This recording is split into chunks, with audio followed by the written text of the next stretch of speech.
안녕하세요. 정성호 TV의 정성호입니다. 제가 오늘 부동산 강의를 하려고 하는데요. 좀 이것처럼 제가 지식산업센터 투자비법 특강에서 지식산업센터 투자는 부자로 가는 지름길, 투자로 100억 자산가 될 수 있다라는 얘기를 하고 싶은데요. 이 얘기는 아마 제 얘기나 비슷해요. 제가 지금까지 아파트형 공장의 선구자로서 가장 먼저 여기 왔거든요. 제가 99년에 사업을 처음 시작을 해서 2000년에 요 앞에 있는 이스페이스 빌딩을 제가 매매 계약을 했어요. 분양을 받은 거죠, 처음에. 그때는 70% 담보대출이라고 해서 30%를 계약금을 반드시 내야 되는데 보통 그때 당시에는 한 3년 정도 걸렸거든요. 이 공사 기간이 최하. 근데 그 당시에 2000년에 해서 2002년 말에 들어왔으니까 3년이 채 안 되게 이제 들어와서 307호를 제가 여기 이스페이스 바로 앞에 있는 오닉스전에 요거를 했는데 저는 아파트형 공장이 저 삶의 지금의 지식산업센터가 삶의 전부일지도 모르겠어요. 왜냐면 처음 이제 한 6개월 정도 오파상을 했거든요. 미국에서 오자마자 처음에 이제 친구 아버지가 그 IMF 이후에 한국에 그 덤핑 물건을 소싱해달라고 하면서 첫 발을 들인 거예요. 사실은 한국에 오자마자는 조금 이렇게 대기업인 걸 서치하면서 직장 갈 거라고 생각했지 사업할 거라고 생각은 거의 안 해봤던 것 같아요. 저 역시. 그런데 소싱을 했는데 뭐가 저한테 가장 크게 와닿냐면 제가 알고 있던 지식과는 전혀 틀리게 여기 영등포 지하상가나 용산 지하상가에 99년, 2000년 초에 그러니까 보통 이제 그 12월 말까지는 밀어내기를 한다고 그래요. 그러니까 대기업도 삼성전자나 이제 전자 하시면 알겠지만요. LG전자든 전자제품을 밀어내기를 해요. 왜냐하면 그 해까지 떨어야 되니까 12월 30일까지 회계상 장부를 떨어야 되거든요. 밀어내기 가지고 IMF 이후에 덤핑 물건이 많이 있었던 거예요. 97년, 98년의 물건이. 근데 지하에 가니까 뭐 1, 200억은 우습게 있더라는 거예요. 일반 브랜드가 붙어 있고 깨끗한 거 한 번도 안 쓴 게. 그런데 그게 장부상으로는 이미 떨은 거예요. 그거를 어떻게 하냐면 그 동남아에다 팔기 시작하는 거예요. 친구 아버지가 그걸 하신 거죠. 홍콩에서 심천으로 가는 거거든요. 99년, 2000년 때는 그냥 우스갯소리인데 스머글링이라 해서 이 그 언더 테이블이죠. 밑으로 이렇게 세금을 밀수하는 거였거든요. 그런 식으로 돈을 많이 벌었어요. 그러니까 제가 오자마자 가장 놀란 건 뭐였냐면 이 사업에 들어와서 이렇게 덤핑이라는 거를 직접 보니까 유태인들이나 이런 사람들이 전 세계 곡물이나 덤핑으로 돈 번다는 얘기를 실물로 홍콩의 내 친구 아버님을 통해서 보니까 그때 내가 삼성 브랜드가 있는 헤드셋이었어요. 와이어레스. 잊어먹지도 않아요. 그걸 해서 찾아줬는데 찾아서 영등포하고 이쪽에 용산을 갔는데 이게 어마어마한 물건이 있었고 예를 들면 뭐 초창기에 뭐 1억을 하면 저한테 한 2, 3천만 원씩 2천만 원 이상 줬던 것 같아요. 그 당시 커미션으로. 그러면 그분을 얼마에 파냐면 최소 3배를 파는 거예요. 1억어치 사면 3억에 파는 거예요. 2억이 남는 거예요. 그러니까 그런 호시절이 있었던 거예요. 그래서 사업에 눈 떴고 그러면서 제가 이제 그 CCTV는 언제 했냐면 이게 스모글링 하다 보니까 로우짠이라고 중국에 가면 홍콩에서 바로 심천 들어가는 게 로우 그 스테이션이에요. 역에서 이제 가는 건데 거기 이제 가서 이제 심천에 들어가면 물건이 이미 와 있고 그걸 이제 보여주는 건데 거기에 이제 그 세관원 지금 말하는 공무원들이 이제 다 한 팀이 되는 거예요. 사업자하고. 그러니까 이제 살 사람도 다 와 있고 그러다 보니까 그러한 놀라운 세상을 보면서 대단하구나. 근데 이제 보통 이제 접대받으면 이제 술집에 가는데 술집은 우리가 말하는 나이트클럽에 이런 아니면 이렇게 접대받으러 가면 이런 문이 한 5개가 넘어요. 룸이. 그러니까 무슨 룸이냐면 1차 먹는 술 먹는 2차 술 먹는 계속 밀실처럼 내가 큰 데도 가봤는데 그래서 그때 뭘 얻었냐면 왜 이 얘기를 해주냐면 아이템을 CCTV를 얻은 거예요. 하도 많이 가다 보니까 카메라를 딱 갖고 와서 그 바이어 중에 하나가 이제 자기 친구 중에 그 사업에 관심이 있으니까 CCTV를 갖고 왔는데 이런 카메라를 만들거나 갖고 와줄 수 있냐는 거예요. 그래서 우연하게 이제 CCTV에 발목 들여서 이제 여기까지 왔고요. 이제 오늘 이제 할 이야기는 뭐냐면 지식산업센터 투자가 이보다 더 좋을 수는 없다는 게 이제 메인이거든요, 사실은. 그리고 제가 이제 오닉스 지식산업센터를 직접 이거를 신축을 해보니까 그거는 정말 맞는 답이었다라고 생각해요. 저는 이제 간단하게 이제 이거 하기 전에 한다면 99년에 오닉스라는 사업을 처음 시작하게 됐고 한 6개월 오파하다가 직접 카메라를 본격적으로 해서 2001년 9.11 테러가 나면서 제가 잭팟이 난 거예요, 사실은. 왜냐하면 한 1년 정도 해외 전시회를 꾸준히 다니면서 미국과 유럽에 이 전시 참여하면서 바이어를 잘 만났던 것 같아요. 그리고 처음에 이제 물건을 파는 것보다 사람을 만나려고 온 거예요. 대화를 많이 하고, 그러니까 우리 말하면 커피 마신다든가 술 마실 때 제가 조금 이제 그 전 세계를 다녀보니까 또 해외에서 이 경험이 있다 보니까 나이는 어린데 유머러스하게 재밌게 할 자신이 있었던 거예요. 그리고 저의 파트너는 유럽이나 미국이 대부분이 사업을 시작하는 분이 기본이 50대예요. 왜냐하면 조건이 있어요. 학자금 대출을 갚아야 되고 보통 사람들이 그 다음에 자기 집 하는 모게지 집을 다 빚을 갚아야만 그 다음에 사업을 할 수 있느냐 문제 선택을 하더라고요. 경험도 그렇고. 그래서 그런 거 보면서 되게 놀랐다는 생각을 하고요. 이제 본격적으로 이제 강의 시작하면 이제 오늘 목차는 이제 쭉 하고 이제 끝나고 이제 1대1 대화하는 식으로 조금 더 아니면 질문하시면 대답하는 시간을 갖고요. 좀 더 시간 있으시면 요 밑에 카페에 오닉스 갤러리 카페라고 제가 요 상가를 다 운영하거든요. 거기서 한번 더 말씀드릴게요. 오늘 이거는 본격적으로 한번 하겠습니다. 그래서 정성호 TV를 한 가장 큰 이유는 저는 제가 실무적으로 지금까지 제조 수출을 했다는 경험 그리고 지식산업센터를 직접 지었다는 거 처음부터 공장을 사서 이 공장에서 10몇 년 동안 운영하다가 이 공장을 지었거든요. 그래서 일부를 가져가고 또 상가를 직접 제가 MD라고 하죠. 모든 걸 마케팅 플랜을 가지고 저걸 하나하나 다 했거든요.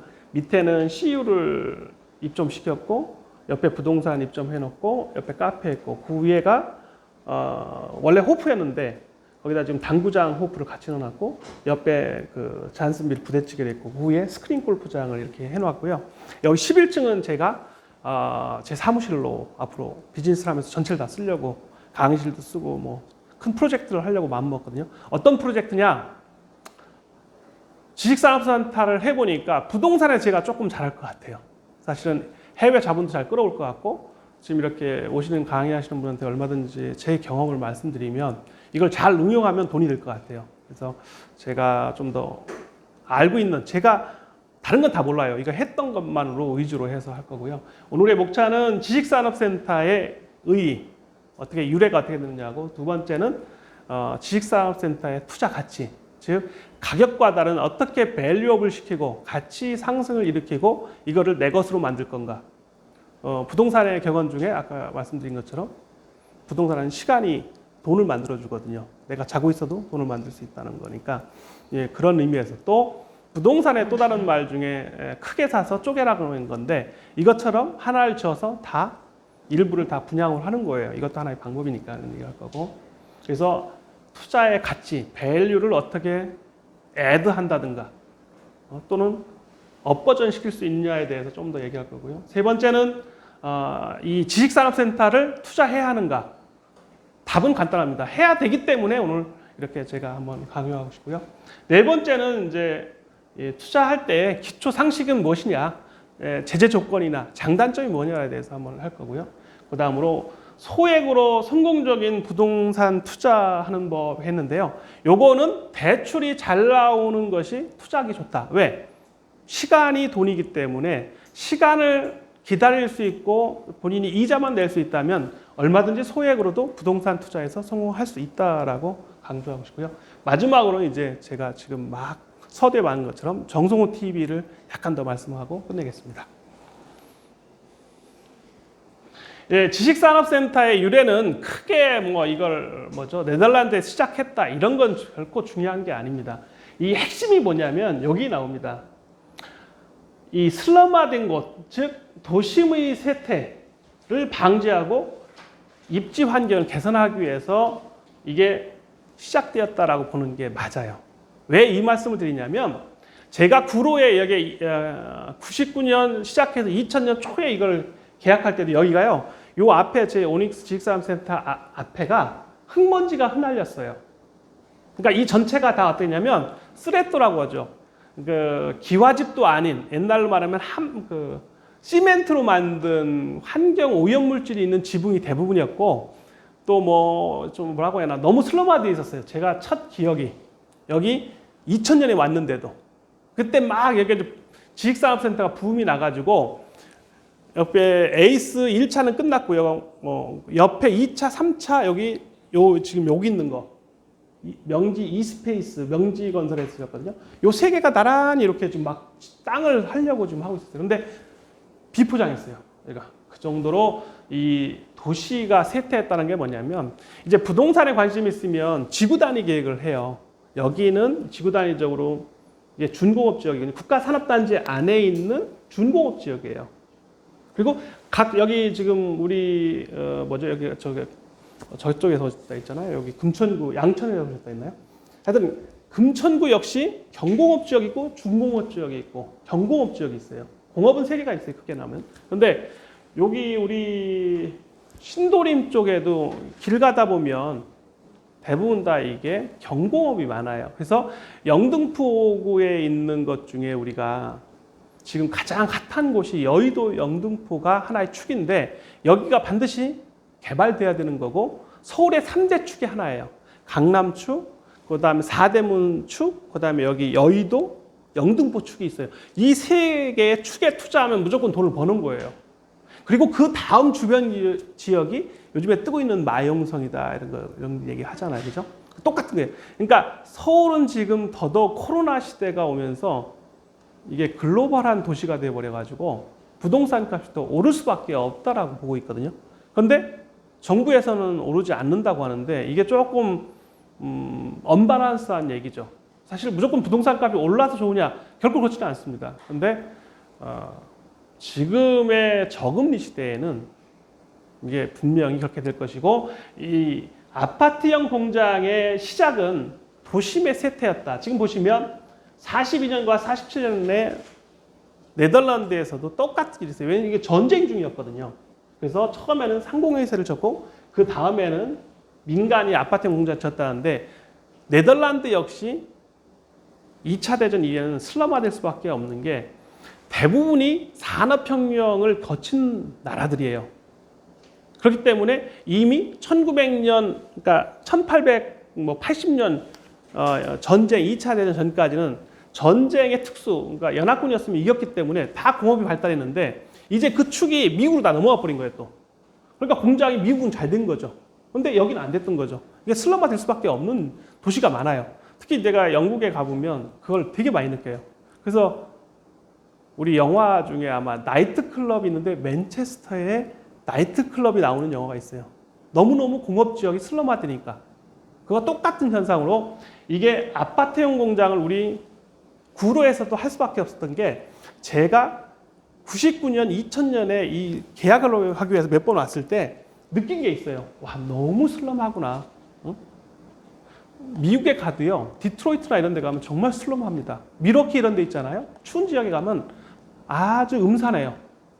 도시가 발달해, 옛날에 자동차 공업이 발달했던 곳이 다 빠져나가니까 도시 자체가 황폐화되는 게 많아요.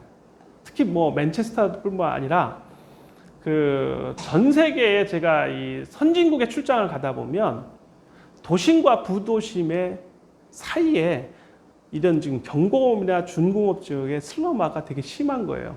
그러다 보니까 개발을 해야 되는데 서울도 그래요. 지금 이렇게 조금 이렇게 부도심이 있으면서 덜 된 데를 대부분 다 지금 개발을 하고 있거든요. 그래서 공업 지역을 상업 지역으로 바꿀 수는 없어요. 용도를.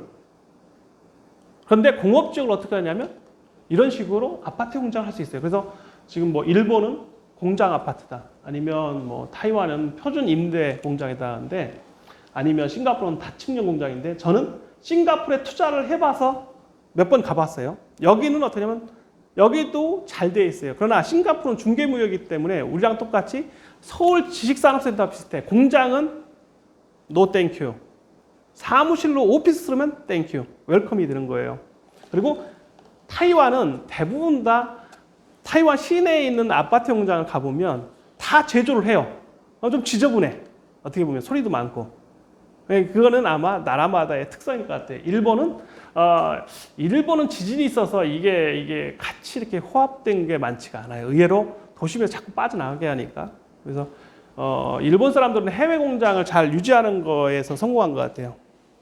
그리고 이제 그 지식산업센터란 무엇인가 이제 딱 걸리는데, 뭐 이게 산지법이라거든요. 산업 직접 활성화 및 공장 설립에 관한 법률. 이건 이 정의예요.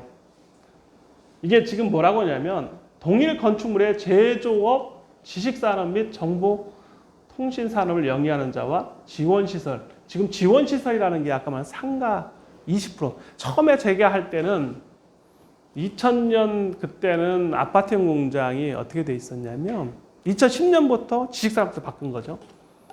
보통 상가가 20%였는데 지원시설이 20%를 안 했어요. 10%밖에 안 했어요. 그래서 일례로 이 앞에 있는 게 에이스 3차거든요.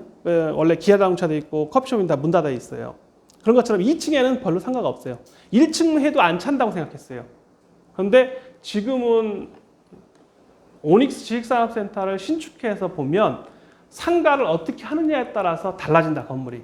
즉 편의점 오니까 하루에 400~500명을 매일 와요. 신축 건물은 사람의 발자국을 먹고 사는데, 분명한 것은 뭐냐면 사람이 오지 않으면 건물은 죽어요. 그렇기 때문에 반드시 사람이 오게 하는 애들에서 요거는 앞으로는 어떻게 될 거냐면, 지금 기숙사까지 지금 들어와 있고 또 건강센터까지 들어오고 있고 뭐 헬스장이나 영화관은 기본적으로 시설에 들어와요. 왜? 이 젊은 분들 일하는 것이 전에는 기존의 전통 사업이 제조업이었는데 이제는 그렇게 하지 않아요. 오닉스 지식산업센터에 여기 들어오신 분들도 게임이나 아니면 개발하거나 아니면 영상이나 아니면 광고업이라든가 아니면 엔터테인먼트 회사라든가 아니면 뭐 건축 설계, 구조, 그러니까 다 지식 관련된 사업이 와요. 그리고 제조하는 사람은 올 수 없는 이유가 일단 단가가 안 맞아요. 임금도 안 맞고 자재나 이런 뭐라고 하죠? 우리가 말하면은 입지를 할 때 상업도 그렇지만 공장의 입지는 제일 중요한 게 뭐냐면 옛날엔 수송비였어요. 교통에서 길거리에 버리는 것도 수송비에 들어가거든요. 근데 그러기에는 안 맞는 거죠. 그래서 아마 제가 이제 수송해야 되는데 이 공장을 누가 사러 왔었냐면 휴레패커드하고 DH에서 한국 DH에서 왔었어요. 이유는 간단했어요. 왜 왔냐 했더니 공항에서부터 가깝고 서울의 인프라를 테크니컬 서포트 할 수 있어서 이 땅이 필요하다 했어요. 근데 그때는 제가 한 귀로 듣고 한 귀로 흘렸는데 그 말이 맞는 거죠. 그러니까 지금도 만약에 이 동네에 DHL이나 휴레패커드, 그러니까 거대한 기업이 물류로 쓴다고 하면 그리고 또 테크니컬 서포트로 쓴다고 하면 이쪽 구로 아니면 광명, 금천구 이쪽은 황금알일 거예요. 또 그런 땅이 없죠. 그래서 그런 얘기고요. 이제 입주 관련돼서 이게 우리한테 매일 이제 물어보는 얘기 중에 28조와 36조인데요. 어떤 업종이 들어올 수 있냐 하는 건데 간단히 생각하면 돼요. 그냥 남에게 방해 안 되는 거, 그러니까 오염되는 거 하면 안 되겠죠, 그죠? 그 다음에 진동이 나면 안 될 거 아니에요. 같이 생활해야 되니까. 아니면 시끄럽거나 소음이 많은 거나 이런 거기 때문에 그냥 다른 거 다 그만두고요. 그냥 지식을 판다라고 생각하시면 돼요. 지금 이제 우리 요 앞에 건물 앞에가 이제 여기 이따 문 열고 한번 보시면 넷마블이 바로 앞에 보여요. 넷마블 지식산업센터가 39층이 이제 다 아침에 내가 갔다 왔는데 이제 완공이 9월 달이기 때문에 지금 막 마무리 작업을 하거든요. 뭐 늦어도 10월 달은 될 것 같아요. 지금 보니까 다 됐는데 거기 공연장도 해요. 그러니까 넷마블이 지금 방탄소년단이는 빅히트 엔터테인먼트의 주식을 약 한 26%를 갖고 있어요. 매일 뉴스에 나오는 것처럼 어마어마한 포텐셜을 갖고 있는 거예요. 그래서 제가 어제 밤에 이제 올린 영상 중에 주가 급등해가지고 제가 미리 9만 원대에 넷마블을 얘기했고 또 뭐죠 푸드나무라이가 랭킹닷컴이거든요. 차승원이 모델로 나오는 닭가슴살 운동하시는 분이 꼭 듣는 건데 이런 주식. 그 다음에 제가 이제 곁들여서 요 옆에 이제 안암전자를 내가 얘기했거든요. 저희 60년대생에게는 안암전자는 대기업이었어요. 왜냐면 TV를 키면 뭐 인캐라든가 안암전자 해가지고 그러니까 랭킹 4위까지 갔던 대기업이었거든요. 안암전자 자체가. 왜냐면 지금 암코라는 원래 반도체 회사까지 갖고 있는 회사가 셋째 아들이 아마 가졌을 거예요. 김 회장이 가진 회사인데 지금 있는 오디오를 하고 있어요. 그래서 그 회사의 주식이 지금 1,500원 왔다 갔다 하거든요. 근데 이게 엄청 비싸질 거라는 생각을 해요. 최소 2배 이상 간다고 보는 이유가 일단 부채가 없어요. 제조업체인데. 두 번째는 얘기한 대로 지금 오디오 시장의 1등을 거의 제조업에서 하고 있어요. 다른 경쟁사들이 코로나 시대에 어떠냐면 주문이 더 밀려나고 있어요. 오는 거죠. 집에만 있고 아니면 한 곳에만 있어야 되니까 고급 오디오의 수요는 더 폭발적인 거예요. 그러니까 넷플릭스나 게임주가 지금 하듯이 똑같은 현상이 나는 거예요. 그래서 코로나 시대에는 어떠냐면 제가 넷마블 40만 원 정도까지 갈 수 있겠다라고 했던 이유가 있었어요. 두 가지 때문에 있어요. 첫째는 빚이 너무 없는 거야. 아예. 그 다음에 두 번째는 지금 빅히트 엔터테인먼트 상장한다잖아요. 엊그저께 나온 것 중에 지금 뭐죠? 우리 카카오 게임즈? 지금 뭐 전에 SK 바이오 30조 올렸는데 이번에 56조 올렸다 했잖아요. 빅히트? 아마 더 몰릴 것 같은데요. 왜냐면 돈이 지금 너무 막아놓으니 갈 데가 없어요. 그렇잖아요. 그죠? 그리고 또 하나가 있어요. 이게 절세가 가능하거든요. 사실은. 돈 있는 사람은 어쨌거나 주식을 사든 뭐든 부동산은 너무너무 투명하게 나는데 공모는 사실 특별하게 팔지 않으면 돈을 파킹하고 내년에 법인을 샀으면 올해 끝나고 내년에 올리면 팔아도 사실은 이익 나는 거를 이렇게 해지할 수가 있거든요. 근데 보통 그 일반인이 생각하는 거하고 신문 기사하고는 정반대로 봐야 되는 게 돈을 아무리 벌어도 절세를 못하면 바보가 되는 거예요. 탈세는 하지 말아야 되는데 절세가 숨어 있는 게 주식시장이라고 보시면 돼요. 그래서 안암도 아마도 그러한 면에서 지금 움직이지 않을까. 어떤 좋은 기업들은 분명히 주식이 올라가야 돼, 지금 당장은. 근데 시간이 걸려. 거기에는 분명히 그런 비밀이 숨어 있는 거예요. 상속 문제, 증여 문제, 뭐 기타 내부적인 거를 싹 다 희석을 해놓은 거죠.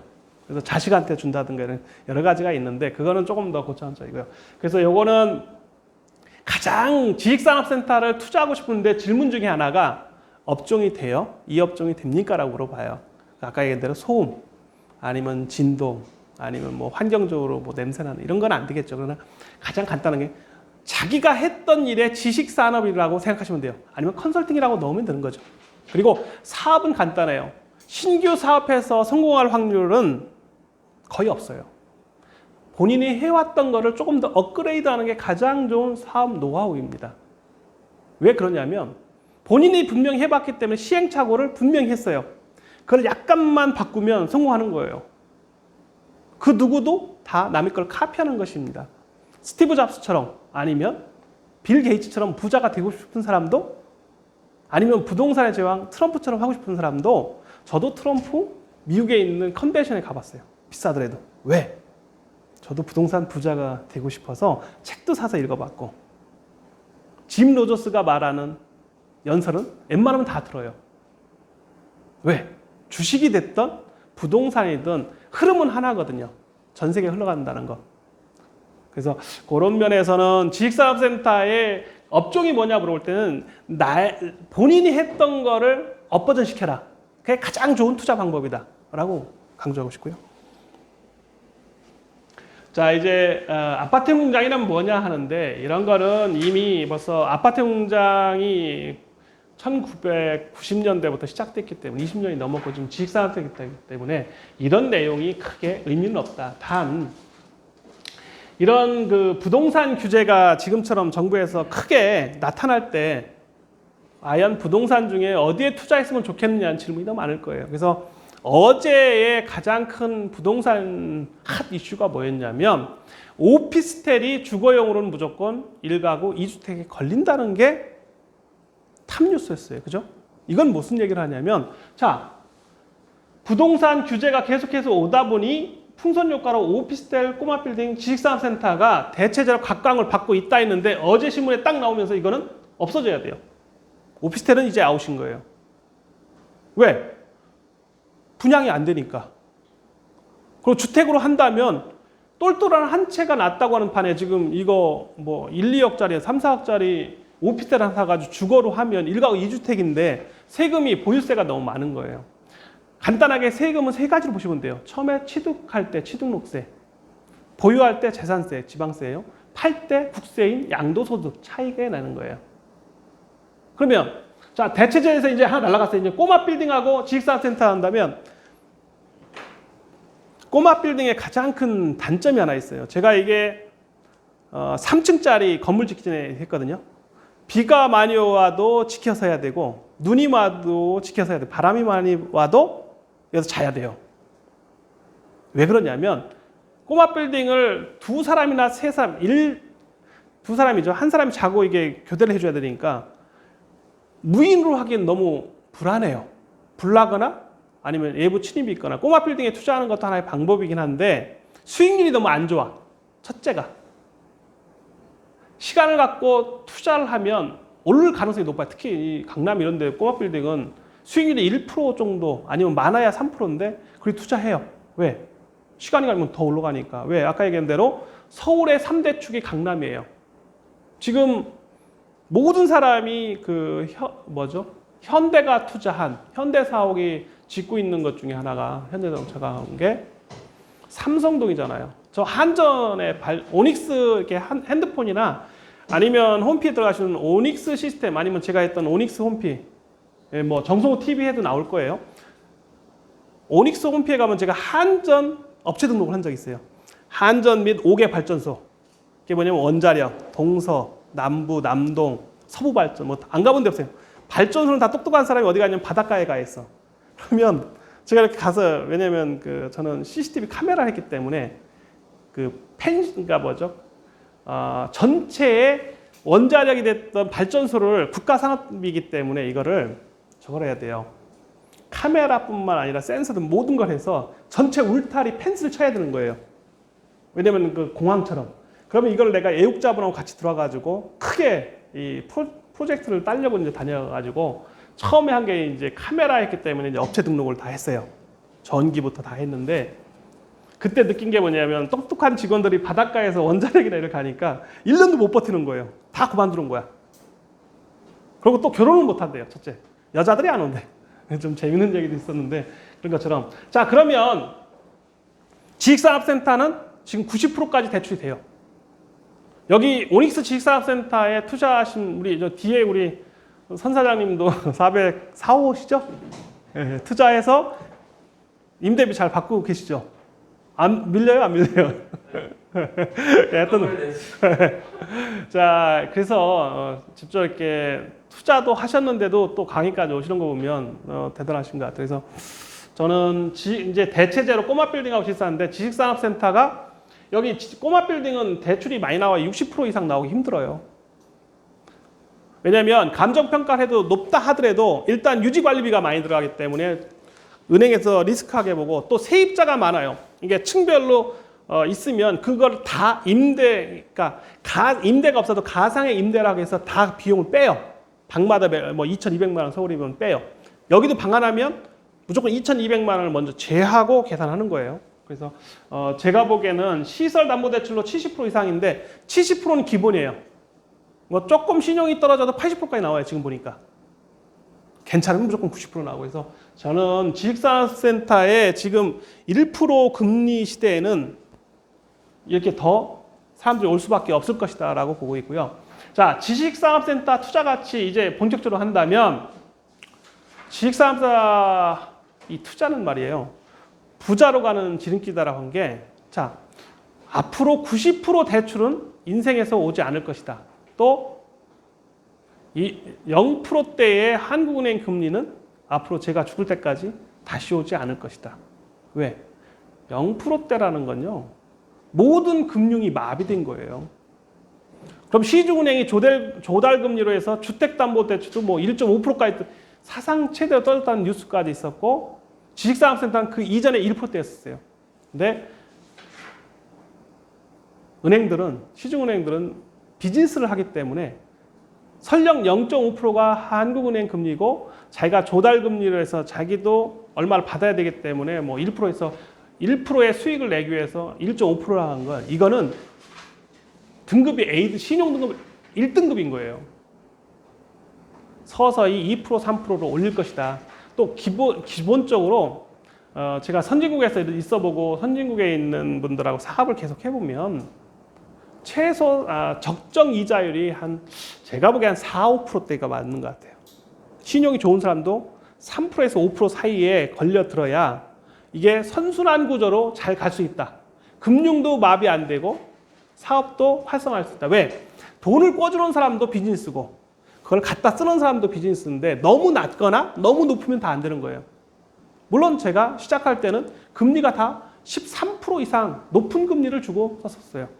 그러다가 2000 금융위기 전에는 한 8%대, 금융위기 이후에는 좀 비싸면 10%대였고 좀 낮으면 한 6, 7%. 그러다 이제 갑자기 금리가 떨어진 건 최근이에요. 이렇게 떨어진 적이 한 번도 없었어요. 제가 20년 넘게 사업을 해보면 그럴 일은 전혀 없었다. 그래서 자, 부동산 투기 규제 시대 최후의 투자처는 지식산업센터다. 즉 지식산업센터는 황금아이다라는 게 제가 20년 넘게 가지고 있고 임대를 지금도 주고 있어요. 또 월세를 받고 있는데 이 투자 중에요. 하나는 이제 그 레지던스라 해서 주거용으로 쓰는 게 하나가 있고, 하나는 지금 저 사무실로 쓰고 있는 지식산업센터 두 개를 비교한다면 이쪽에 주거로 쓰는 거는 늘 고쳐줘야 돼요. 세입자가 매일 콜해요. 화장실 변기 고장났어요. 전등 고장났어요. 수도 고장났어요. 그런데 이쪽에 있는 사무실은 한 번 들어오시면, 예를 들면 제가 에이스 8차에 500평 중에 지금 200평 좀 넘게 갖고 있는데 8층에 캐나베트라는 미국 회사가 하나 있어요. 지금 17년간 세를 주고 있어요. 단 하루도 월세를 밀리지 않아요. 그리고 다 리뉴예요. 2년마다 한 번씩 매일 바꿔요. 그리고 내가 여기 아까 이스페이스 같은 경우도 14년인가 5년을 내가 15년이죠. 세를 주고 팔았어요. 하루도 밀리지 않았어요. 일본 기업의 합작인데 애니메이션 회사였어요. 예를 들면. 다른 것도 있는데 사무실에 오면 보통 특별히 사업이 망하지 않으면, 아니면 보증금이 있기 때문에 1년은 버텨요. 최소한 10달은 버티죠. 왜냐면 보증금 플러스 10을 하고 10달치의 보증금을 우리는 받거든요. 그래서 지식산업센터 투자해서 실패한다? 1년 동안 비워놔도 금리 해봐야 예를 들어서 2억을 빌려요. 2%예요. 400만 원 1년에 낸다 해도 1년에 400만 원 이상 오르는 건 이거밖에 없을 거예요. 그러니까 1년 동안 그냥 임대 안 주고 해도 보유세 조금 해봐야 한 40, 50, 60만 원쯤 나오겠거든요. 한 시가로 따지면요. 5, 60만 원 나오는 것까지 다 해도 500만 원 이상 나올 수가 없어요. 세금이. 그래도 1년에 이런 조그마한 평수 이런 아까 얘기한 대로 18.5평을 사도 1년에 50만 원 올려도 900만 원 정도. 100만 원 오르면 1850만 원이에요. 그러니까 세금 무서워서 투자 못 하겠다는 건 저는 바보라고 봐요. 그래서 요거는 좀 더 생각을 해야 돼요. 그래서 저는 이 수익형이고 업무형 동시에 가는 게 이게 지식산업센터밖에는 없다라고 생각하고요. 또 이 지금 고령화되잖아요. 자기의 노동력 또는 자기의 지식을 팔아서 얼마까지 버틸 수 있다고 생각하십니까? 저요? 50이 넘어서 저는 은퇴를 선언했어요. 왜? 이유는 하나예요. 더 몸으로 때워서 회사에서 앉아서 일할 수 있는 체력이 안 된다는 거죠. 저는 이제 수출을 20년 넘게 했기 때문에 비행기를 10시간 이상 타기가 너무 힘들어요.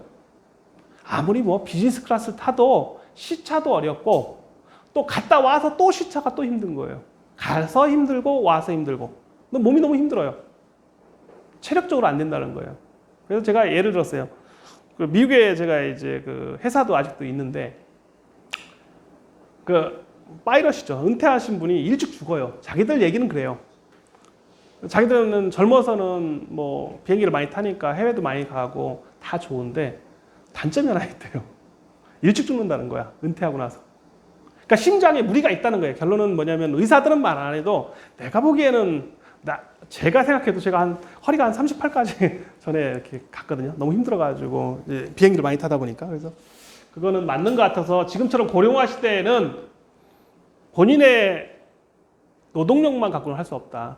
그러면 나의 노동과 상관없이 내가 좀 더 공부해서 투자할 수 있는 것이 어디냐. 부동산도 해야 하잖아요. 그죠? 주식도 해야 돼요.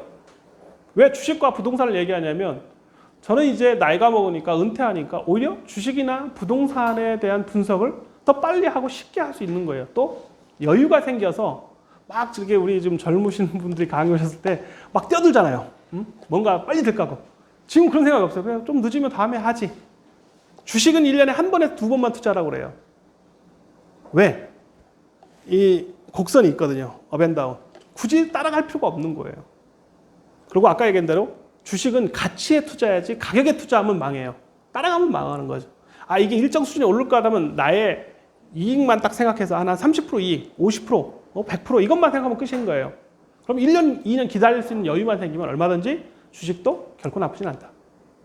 특히 저는 왜 부동산을 강조하냐면 저는 좀 게을러요. 그래서 그냥 넣어놓고 1년, 2년, 그래 10년 기다릴 수 있어. 세금과 관련된 돈과 관련된 거는 결코 남하고 공유하면 안 돼요. 아주 가까운 사람도. 사업의 철칙이에요. 공유하면 사고가 나. 왜냐면 언젠가 찌를 수가 있어요. 그리고 법적으로 시효기간이 너무 길어. 그래서 가급적이면 지금처럼 이 불황기에는 지금 이렇잖아요. 경제 불황의 그늘이 두드러지고 있는 요즘에도 있어요. 이거 제가 쓴 글이에요. 이걸 왜 자세히 안 읽냐면 지금 코로나로 인해서 1주가 더 추가돼 다음 주까지예요. 지금 보면 CU는 좀 더 늘어나요. 현실적으로 보면. 그런데 잔슨빌이라는 부대찌개 확 줄었어요. 점심에 최소 100만 원 하던 게 지금 지금까지 직원 중에 얘기하는데 40몇만 원 했대요. 코로나 시대에 가장 줄었어요. 커피? 안 되잖아요. 그죠? 별로 안 돼요. 부동산 아예 사람 오지 않아. 다 비대면이기 때문에 인터넷으로 와요. 와도.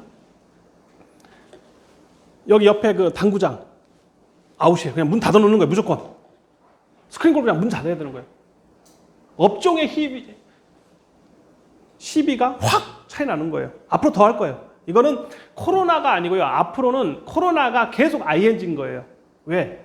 이거를 정치적으로 이용할지 아니면 종교로 이용할지 아니면 또 다른 어떤 위협으로 이용할지 모르겠지만 이미 맞들린 거예요. 그 누구도. 사장도 맞들렸고 정치인도 맞들렸고 다 맞들린 거예요. 통제 가능하다는 거지. 너무나 센 위협을 주면. 그래서 저는 그런 생각을 해요. 이런 시기에는 지금 봐요. 구로, 영등포, 당산, 성수에 있는 이런 물건은요. 매매 물건 없어요. 지금 다 해소하고 있어요. 아파트, 강남 아파트 다 해소한다고 하잖아요. 누가 팔겠어요 지금. 세무조사 나오는데. 돈 있는 사람은 또 더 안 팔 거죠. 사고 싶어. 너 현찰 어디서 났어? 지금 모든 자금 내역을 반드시 써내야 되잖아요. 그거 틀리면 바로 조사 나와요. 그래서 지식산업센터는 불황계도 침체가 거의 없다라는 게 뭐냐면 직장인들 중에 뭐 여의도 재택근무 안 해, 강남도 안 해. 거기에 그 CU 우리 납품하시는 분 하루에 3번, 4번 와요. 아니 다른 비즈니스 지역에 오피스 지역조차도 불황이라는 거예요. 더 줄었다는 거야. 그런데 여기 CU 편의점은 더 늘었어요. 왜? 여기는 공단 중에요. 산업단지인데 나라가 여기 내가 그런 생각 했어요. 나라가 망해도 기업은 살아남는 거예요. 왜? 나라를 옮겨 타면 되니까.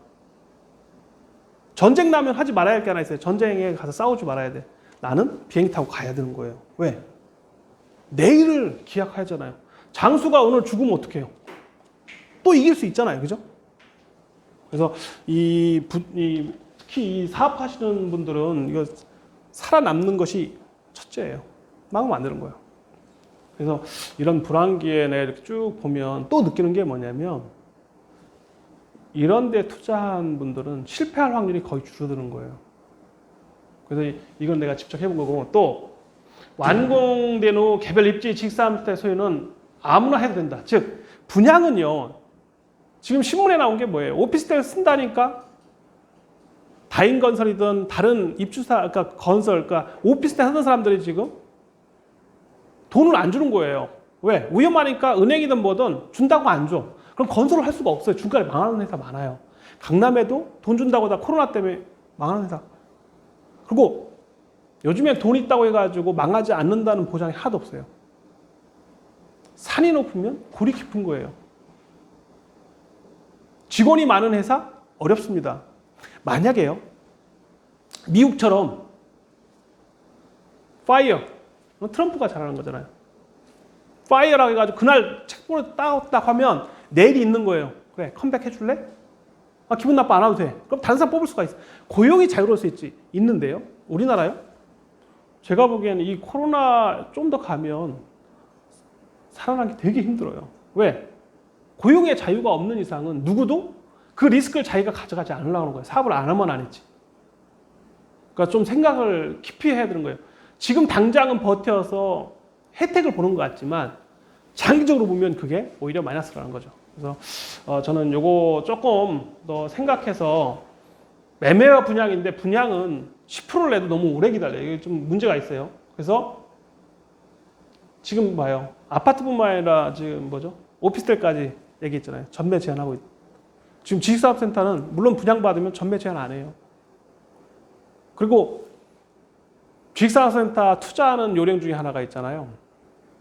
막 입주할 때 사면 또 쌀 수 있어요. 아파트도 그래요. 입주할 때는 그때 잔금을 못 치는 사람이 분명히 있어. 부동산 투자하는 방법 중에 하나예요. 그 대신에 그때는 이미 등기를 바로 할 수 있잖아요. 그죠? 그러니까 현찰 들고 있으면 누구나 다 위너가 될 수 있다라는 얘기를 하고 싶고요. 그리고 이제 제가 얘기하는 늘 하는데요. 지식산업센터는 아무 데나 질 수 있는 게 아니에요. 공업지역이나 준공업 이런 국가산업단지인데 그 중에서도 꼭 투자해야 되는 세 가지라고 하면 뭐 다른 거 필요 없어요. 가급적 인서울에 해야 된다. 그리고 서브웨이라고 하잖아요. 언더그라운드라고도 하고. 전철역, 즉 역에서 가까워야 돼요. 왜냐면 그 도시가 커질수록 자가용으로 자가 운전해서 출퇴근한다는 건 거의 어렵습니다. 맨하탄이든 런던이든 동경이든 가보면 2시간씩 출퇴근하는 사람 많습니다. 맨하탄 하면 롱아일랜드나 다른 데서 뉴저지에서 와서 맨하탄에서 근무하는 사람 많은데, 역세권이 왜 이렇게 중요하냐면 앞으로 서울은 더 커지기 때문에, 더 집중화되기 때문에 이 서브웨이 언더그라운드 쪽에 가까워야 돼요. 뭘 해도, 집을 사든 어떤 부동산을 투자하든 심지어 구멍가게를 해도 서브웨이예요. 물론 비싸잖아요. 그래도 회전율이 좋다는 거죠. 그 다음에 투자는 늘 하는 얘기예요. 지금 right now. 왜? 아까 얘기한 대로 은행 대출 언제 막힐지 몰라요. 집사람들 90% 떠들어요. 좀 전까지 시등록세 100% 분양받을 때 면제했는데 지금 50%. 이것도 연장된 것 뿐이에요. 3년인가 한시적으로. 이것도 막힐 수 있어요. 그리고 바로 임대사업하면 바로 여기 구청 직원이 매일 와요. 입주했나 안 했나 확인해요. 임대 주면 바로 토해내라고 그래요. 우리 사장님도 아마 경험했을 거예요. 사신 분 중에. 한번 해보신 분은 이보다 더 좋은 게 없어, 사실. 왜? 아까 임대비를 내든 안 내든 어쨌거나 보증금이 있고, 첫째는. 두 번째는 하루라도 일찍 하면 또 올랐어. 우리 사장님 일찍 투자해가지고 이미 올라 있어요. 너무 강조해서 미안합니다. 어쨌거나 강의에 별로 저거자니까 좋습니다. 자, 그래서 저는 지식산업센터가 산업단지 안에 세워졌고 밖에 했던 간에 투자는 매우 중요하다. 그리고 이런 장점과 단점이 있는데, 감독이 심하면 나쁘다고 하는데 제가 제일 좋은 게 하나 있어요. 지식산업센터. 여기 산업단지니까. 건달들이 안 와요. 일반 꼬마 빌딩이나 있잖아요. 이런 시내의 빌딩을 갖잖아요. 뭐 노래방을 하든. 그래서 뭐 일례로 이런 얘기 드릴게요. 조그만 빌딩을 갖고 있는데 제 선배인데 지하에다가 노래방을 줬더니 아니면 뭐 단란주점 같은 거 한다 해서 줬더니 주먹이 껴있는 거 안 나가는 거예요. 이거 심각한 거예요, 사실은. 우리가 생각하지 못했던 리스크가 있는 거예요, 부동산에는. 보이지 않는 리스크. 그러니까 사람들은 다 논리적이고 합리적일 거라고 생각하지만 정반대인 거예요. 다 감성적인 거예요. 투자의 기본은 뭘로 본다? 합리성이 떨어진 감성으로 한다잖아요. 근데 부동산은 감성을 해도 오늘 하면 돼. 왜? 자고 나면 계속 올라갈 수 있으니까. 좀 떨어진다 해도 전쟁만 나면 괜찮아. 전쟁 나도 등기부만 들고 해외 가면 돼. 언젠가 찾을 수 있으니까. 그중에 우리 그러잖아요. 일제시대에 갖고 있던 땅 문서만 갖고도 아니면 저도 그런 거 이제 중국 출장 가다 보면 조선족이 있어요. 좌우시엔주라고 하는데 이분들이 조상 때 갖고 있던 이 등기부를 나한테 보여주면서 나 한국에 초청 좀 해달라구나. 이 땅을 찾아야겠다고 그래. 조상 땅을. 그러니까 무슨 얘기냐면 부동산의 등기, 나라에서 등록하는 등기부 등록증만 갖고 있으면 전쟁 나도 다시 리카버면 찾을 수 있다. 그래서 부동산은 다른 거와 틀리게 이게 공적 장부에 등록이 되는 게 나라에서 관리해 주기 때문에 좋은 거예요. 그래서 저는 이 산업단지가 어렵다고 하는데 저는 산업단지가 가장 쉽다. 왜? 건달도 안 오고 투자하기엔 최고다라고 생각을 합니다. 그래서 가급적이면 국가에서 자꾸 보호하는 쪽에 해야 좋다 이거예요. 자, 그리고 저는 아까 뭐 얘기 결론인데 지식사업센터는 노래 가사처럼 yes or yes예요. 계속 yes야. 노라고 아직 말할 단계가 아니다. 어디에? 인서울에 가급적이면. 또 서울 가까운 곳에. 뭐 자기 집이 가까우면 경기도인데 거기서 해야죠. 근데 가급적이면. 아파트나 오피스텔 노라고 하는 게 뭐냐면 제가 이제 일례로 송파에 있는 아파트를 팔았어요. 갖고 있으면 좋겠죠. 근데 왜 팔았냐면 물론 세무조사도 있고 여러 가지 이유 때문에도 팔았는데 너무 피곤한 거예요. 세무 공무원이 나를 바라보는 이 은행이나 그러니까 전산이 통합된 게 나를 바라보는 눈이 뭐냐면 저 새끼 부자야. 늘 그거야 되는 거예요. 세를 줬는데도. 그래서 나는 여기 이제 오닉스 지식사업센터가 저의 모든 인생의 전부이기 때문에 여기서 이런 강의도 하고 이제 은퇴를 선언했는데 너무너무 이익 나는 거에 비해서 귀찮아요. 심지어는 좀 뭐라고 해야 하나 이 세무공무원들이 좀 건달처럼 양아치처럼 좀 비꼬는 면이 좀 있어. 전화하다 보면 기분이 아주 상해요. 그렇게 부자가 아닌데도 때로는. 그래서 이런 면에서는 나는 지식산업센터가 정말 좋은 거거든요. 신혼부부한테 조그마한 아파트를 임대사업을 하는 것과 똑같은 거예요. 사업을 하겠다는데 건물을 짓는 사람이 나쁜 것처럼 부동산을 갖고 있는 사람이 나쁜 것처럼 표현되는데 지식산업센터는 더 지어야 된다고 생각합니다. 왜? 사업을 어디 가서 해요? 일반 사무실? 건달들 가끔 기웃거리는 술집이 있는 밑에는 술집이고 위에 사무실 얻어가지고 사업한다? 여직원들 무서워서 못 다닐 것 같은데. 그러니까 우리가 모르는 제가 50 넘어서 보니까 내가 모르는 세상이 비일비재하더라는 거예요. 강남의 꼬마 빌딩 나는 올라도 난 별로 하고 싶지 않아요. 왜? 세를 줘야 하는데 어떤 의미 올지 모르겠어. 자신감이 없다는 거죠.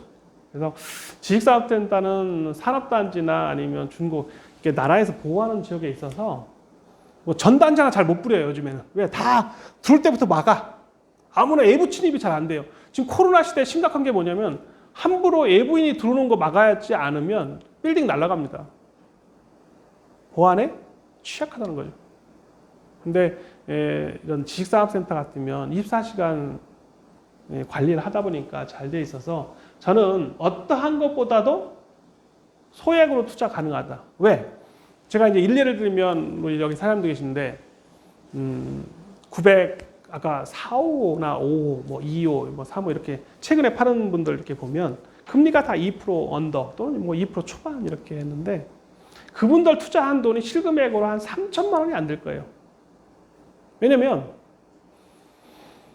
그분은 뭐 2천만 후반대 되겠네요. 왜냐하면 보증금도 바로 받은 거. 임대사업도 했으니까. 또 부가세 환급도 바로 받고. 그리고 90% 대출이 나왔고. 또 금리도 2%가 안 되는 걸 받았어요. 자기 돈 그렇게 적게 들고 등기를 할 수 있는 부동산이 대한민국에는 없다고 보거든요. 제가 많은 걸 투자해봤는데 이보다 더 저렴한 돈으로 투자할 수 있는 게 소액으로 없었다. 지금 여기도 하네요. 소액도 2억 정도의 분양받은 보증금 1,000만 원 월세 여기서 80에서 100만 원 받을 수 있다. 하지만 입주에 따라 양극화가 있고 월세가 들락날락하기 때문에 선별적 투자가 필요하다. 이게 좀 오피스텔과 이걸 모두 보면 그런데 그래서 가급적이면 많이 다녀보고 많이 들어보는 거죠. 그래서 아까 얘기한 대로 원칙만 지키면 돼요. 인서울 가급적이면. 또 아니면 서울에 가까운 쪽에. 물론 뭐 지방에 있는 게 나쁘다는 건 아닙니다. 지방은 잘 모르겠어요, 사실. 제가 지방에서 근무를 안 해서. 지방 출신이지만 제가 경기도 이천 땅에 여기 짓기 전에 이천에 땅을 사가지고 공장을 지어놔 있었어요. 그런데 예를 들게요. 이천 공무원에 가가지고 공장을 지으려고 물어보면 한 10군데 이상을 가야 돼요. 부서를. 같은 이천 시청 가는데도. 이거 물어봐. 정말 화가 나서요. 어떤 때는 구로구청 가는 것만 못해요.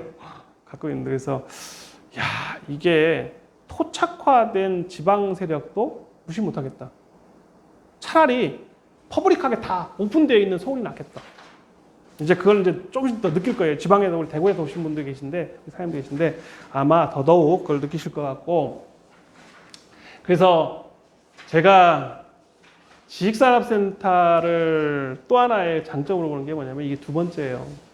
오피스텔은 단기 뭐 1년, 2년 앞으로 뭐 4년간은 뭐 월세도 얼마를 못 올리게 돼 주거로 하면 법적으로 많이 규제가 있는데 지식산업센터는 그런 규제가 하나도 없어요. 임대 규제가 사실은. 줄 수만 있다면.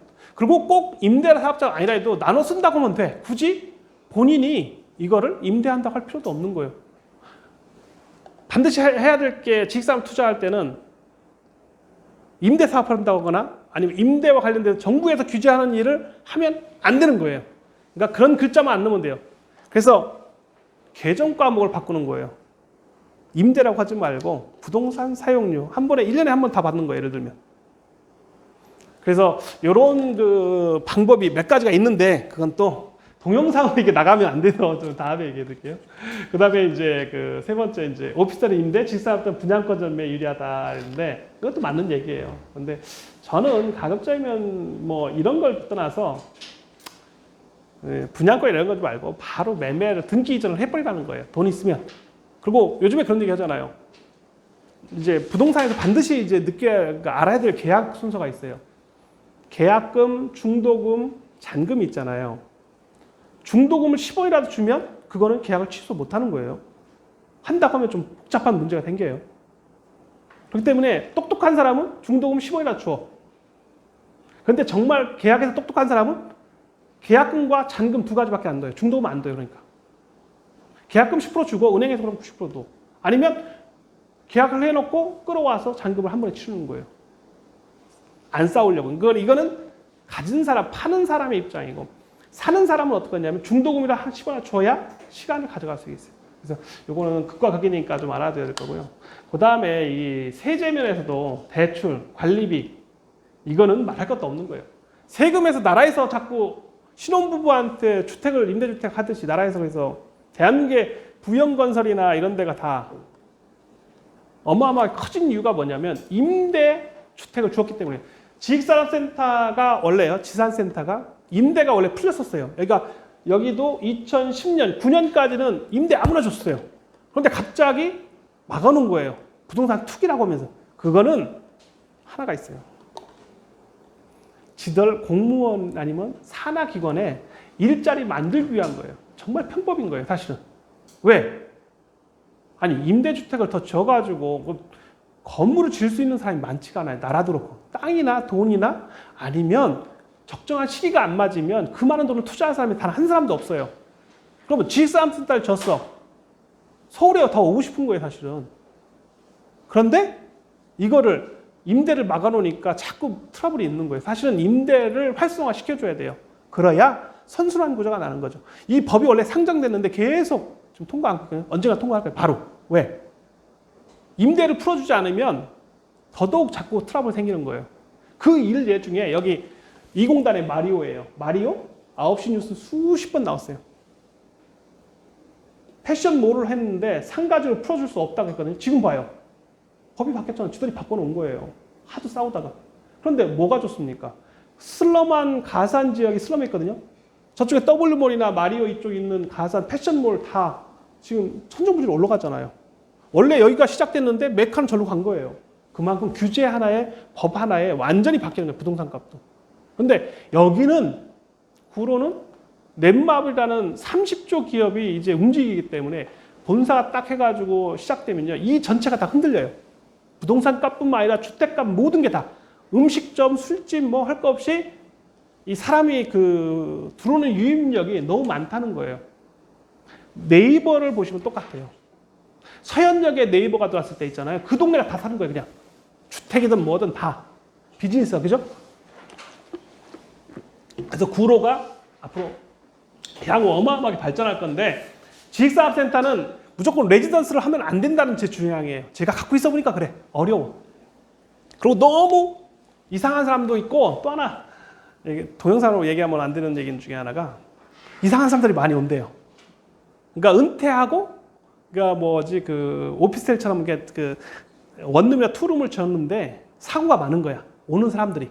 그러니까 갑자기 그건 뭐 강의니까 다른 얘기하고요. 그다음에 이제 테마 중에 지식산업센터를 요즘에 하도 이제 질문 중에 많은 게 분양과 매매를 자꾸 물어봐서 내가 동영상에 자꾸 띄워요.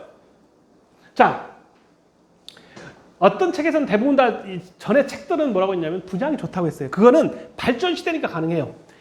제가 있는 99년부터 시작했을 때 2010년까지 아니면 10한 2, 3년? 지금처럼 부동산이 급격하게 오를 때는 절대 분양을 받으면 안 되는 거야. 왜? 시공사나 시행사든 뭐 분양사 다 망할 수 있잖아요. 이거 누가 책임질 거예요? 10% 냈어. 자기 돈이 피 같은 내 돈이 들어갔어. 등기가 언제 될지 모르잖아요. 이거 완공돼야 되니까. 그죠? 그래서 전에 책이 이렇게 됐는데 제가 얘기하는 거는 전혀 다른 면으로 가야 된다. 제가 이게 제가 특화된 거예요. 지식사업 주의사항 분양과 매매다. 분양. 자, 부도 가능성 너무 많다. 지금 부도나는 회사 한둘이 아니지 않습니까? 멀쩡하던 여행사 이런 거 큰 회사들 다 부도나지 않습니까? 공연업계 다 부도난다고 하고. 이게요. 코로나가 몰고 앞으로 아프터 코로나도 계속 그런 현상이 날 거라는 거죠. 이미 세상은 변했어요. 이 세상에 우리는 반드시 이 변화에 적응하는 사람만이 윈드서핑 할 때 똑같은 거예요. 파도를 타는 놈만이 이기는 거예요. 바다에 항해를 하려면 바다의 바람을 역행할 수는 없습니다. 돛을 달 때 순항하려면 바람을 이용해야 된다. 동력이 나오기 전에 몇천 년까지는 다 바람을 이용했다는 거예요. 그럼 똑같이 인간은 그렇게 살아야 되는데 분양은 부도 가능성, 또 시행사, 시공사, 분양사, 기타 업체들이 부도날 가능성이 너무 많다. 지금처럼 투자 기간이 기본적으로 오닉스 있잖아요. 2016년에 내가 이거 만든 거예요. 이것도. 이 글자도 16년에 내가 만든 거예요. 4년 전에. 이게 다 제가 만든 거 직접. 수익률 분석할 때 이거 다. 그 당시에 이걸 분양하려고. 왜냐면 구로구청 지역경제과에 분양을 신고해야만 정식 분양이 돼요. 신문에 공고를 하지 않으면 분양할 수가 없는 거예요. 인터넷이나 이런 거 다 띄워야 돼요. 허가를 받아야 된다는 거죠. 그래서 시간이 너무 많이 걸려요. 오닉스 2016년에 시작했는데 2019년에 끝난 거예요. 어마어마하게 많이 걸린다. 그 다음에 말 그대로 창업할 사무실이 없는 거예요. 왜? 떴다방이지. 아무것도 없는 거예요. 그냥 무용지물이에요. 그 땅을 파기 시작하는 순간은 건설사 것도 아니고 땅 주인 것도 아니에요. 그냥 공중에 떠 있는 거예요. 부도나기 좋은. 그 다음에 재산적 가치가 단 하나도 없어요. 그냥 계약서나 종이 한 장, 채권만 있는 거예요. 내가 계약금을 넣었다는 채권 하나. 그런데 책임질 사람은 단 하나도 없어. 신탁사도 책임 못 지고, 시공사 전혀. 땅 판 사람은 전혀 아웃됐으니까 없고, 분양사는 아예 그냥 완전 떴다 보니까. 그 다음에 사업은 속도전인데 지금 코로나 시대에 내일을 모르는데 이걸 이렇게 이 긴 시간에 자기가 투자를 않겠다? 3년이나 5년 되면요. 최소 10%에서 20% 올랐다고 쳐요. 만약에 지산이 지금 2억짜리가 아니면 3억짜리라고 써요. 3억짜리가 10%면 3천만 원이에요. 1년에. 반이 올라도 1,500원 올라요. 오닉스를 봐도 그래요. 지금 1,300에 분양해요. 얼마에 사셨죠? 1,000만 원? 920. 작년 몇 원이었죠? 말이 안 나요? 봐요. 순식간에 오르는 거예요. 그러니까 여기 실물 계시니까 직접 말씀드릴게요. 자, 매매. 봐, 등기요. 지금 바로 접수면 접수 순서예요. 등기는. 오늘 접수면 끝이에요. 법무사가 그것도. 사기가 많다는 다른 뭐 중개하는 사람, 이런 사람 뭐 이렇게 분양하는 사람이 아니고, 이거는 등기는 딱 변호사 아니면 법무사밖에 못 하는 거예요. 재산권 행사. 그러니까 안전한 거잖아요. 그죠? 재산권. 물론 법무사나 변호사도 재산권이 좋으면 등기 위조합니다. 그런 사고 가끔 신문에 나옵니다.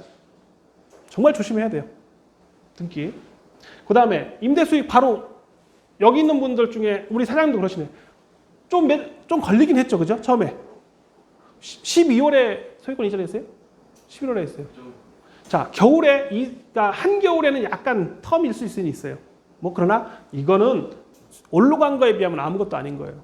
그 다음에 이해 충돌하는 당사자가 없는 거예요. 이해 충돌 없어요. 시공사, 시행사, 매매인데 내 건데, 내가 등기 됐는데 누가 나하고 싸우겠습니까? 이거 내 땅이야. Hey, get out here. 이렇게 하는 거예요. Hey man, get out here. 이렇게, 너 나가. 이러면 끝나는 거예요. 우스갯소리로요. 그죠?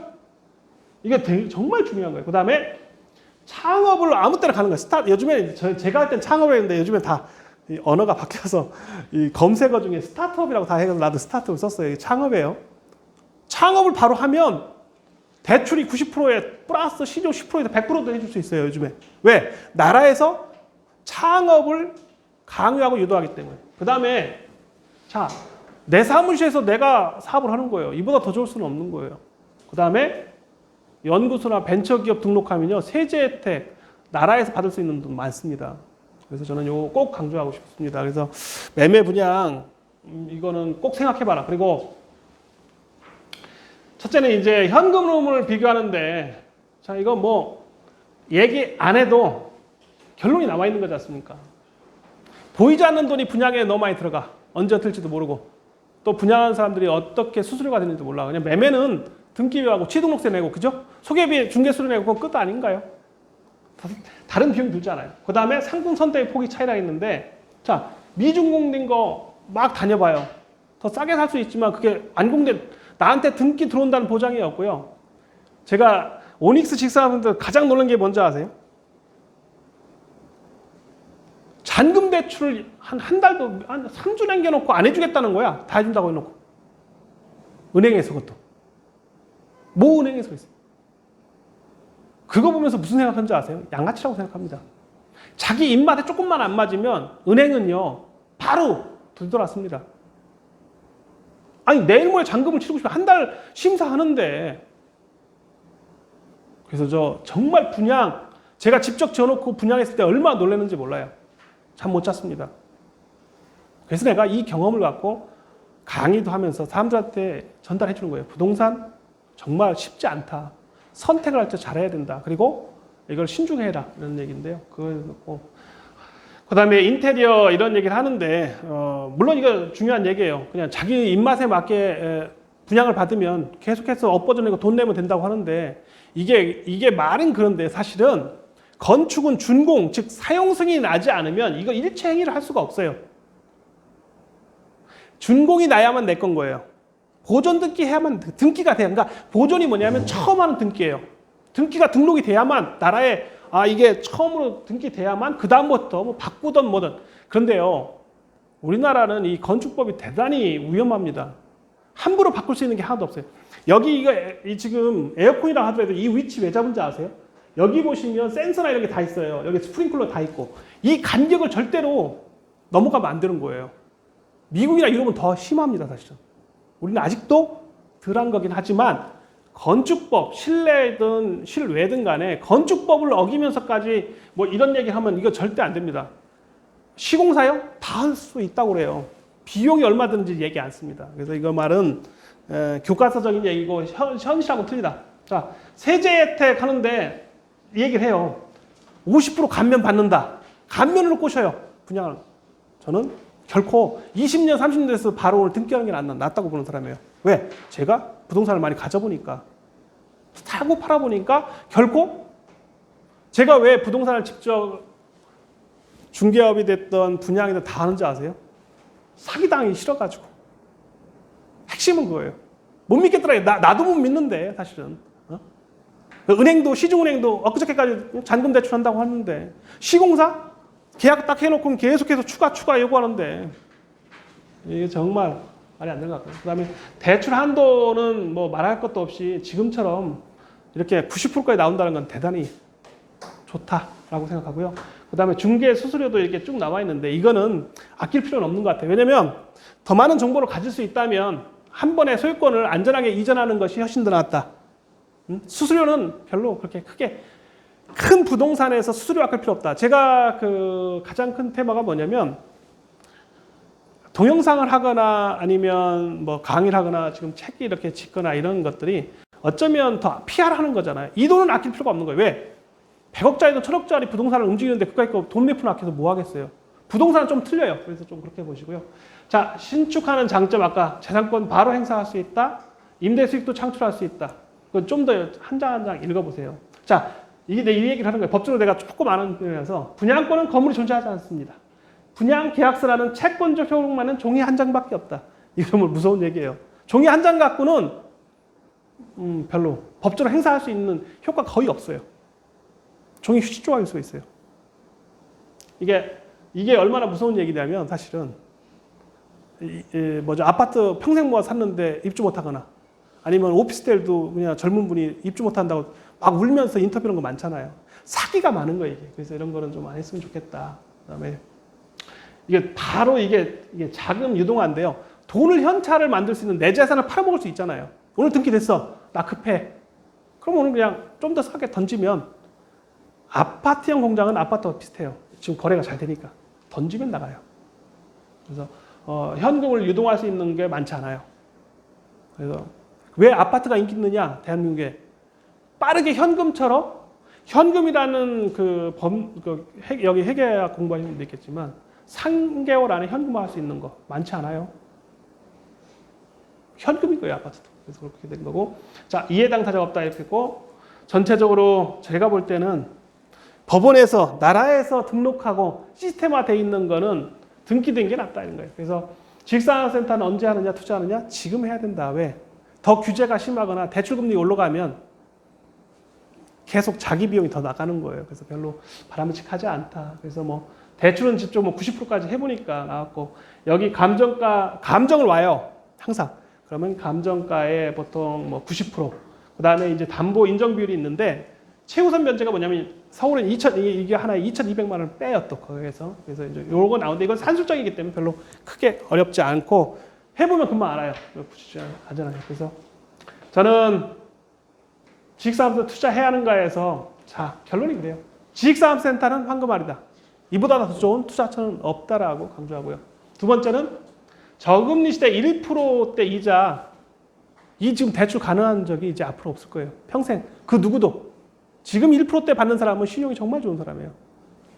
그 다음에 90% 시설 담보대출이 가능한 유일한 투자처다.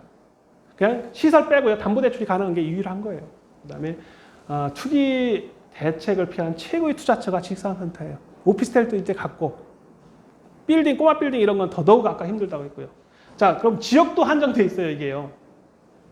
구로, 금천, 성동, 송파, 강서, 양천인데요. 여기 구로, 금천, 지벨리, 성동. 성동구가 요즘에 핫한 데가 우리 성수동, 송파, 문정동 이런 데 법조단지 있어서. 강서, 가양하고 여기 마곡. 마곡은 저거잖아요. LG가 오면서 갑자기 좋아진 거잖아요. 아파트도 2배 이상 올랐어요.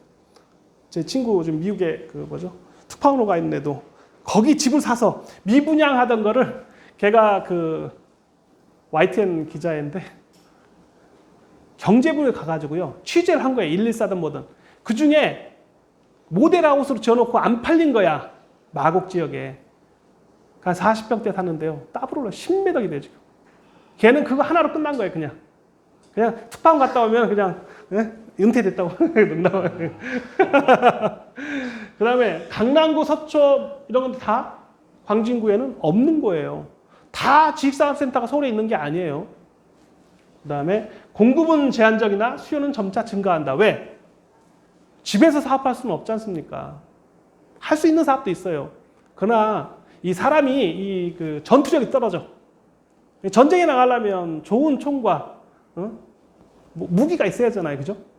단련된 몸도 있어야 되고 이 머리도 스마트해서 빠르려야 되잖아요.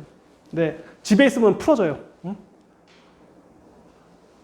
완전 풀어지지 않습니까? 샤워 한 번 하고 나면 더 풀어져. 이게 일할 수가 없는 거예요. 그래서 가급적이면 저는 수익 업무용으로는 이게 좋다. 그래서 이제 기초 상식으로는 사업자 등록증을 반드시 내야만 지식산업센터를 투자할 수 있는 거예요. 사업자 등록증은 매매계약서 있으면요, 아침에 했더니 저녁에 나오더라고. 하루만 해도 나와요.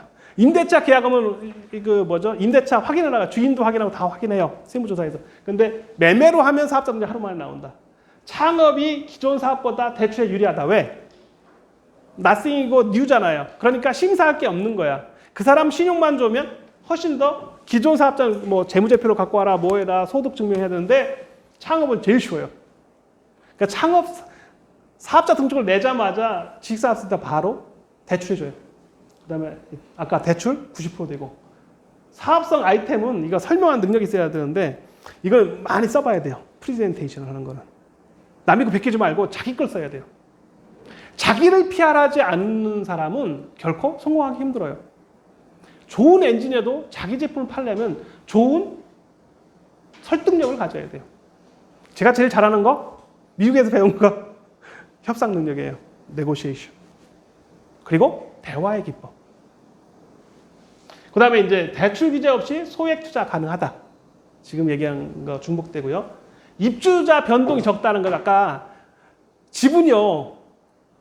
어떤 변수 있을지 몰라요, 진짜. 아플지, 다칠지, 뭐 할지는데 사업하는 사람은 일단은 건강해야 돼, 사업하려면. 에너지가 있어야 돼요.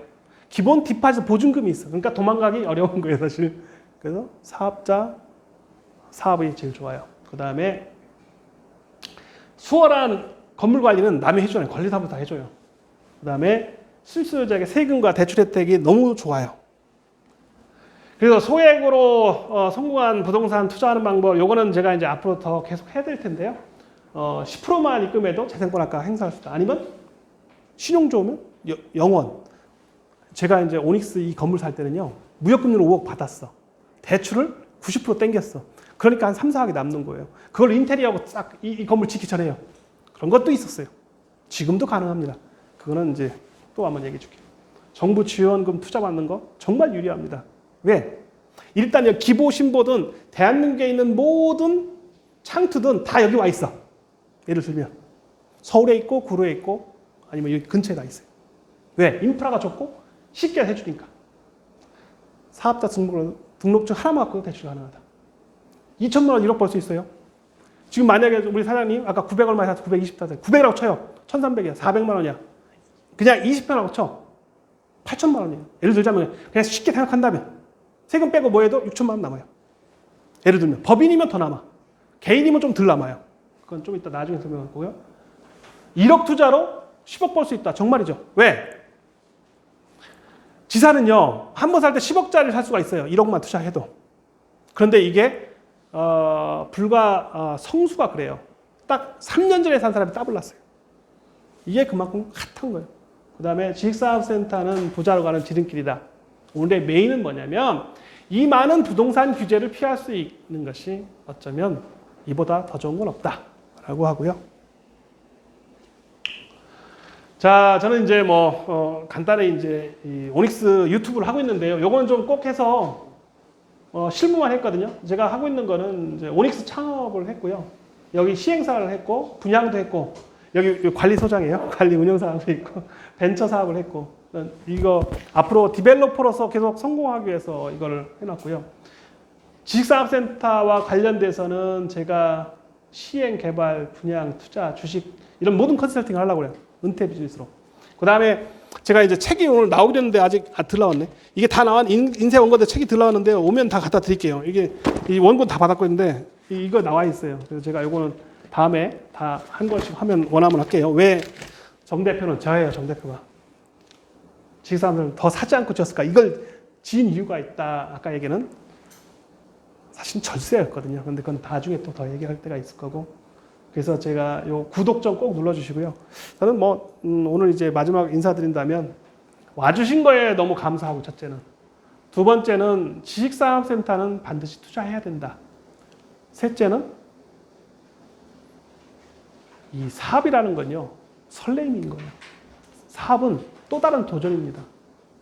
도전하지 않으면 기회는 오지 않는다. 삶은 도전이다라고 마감하겠습니다. 감사합니다.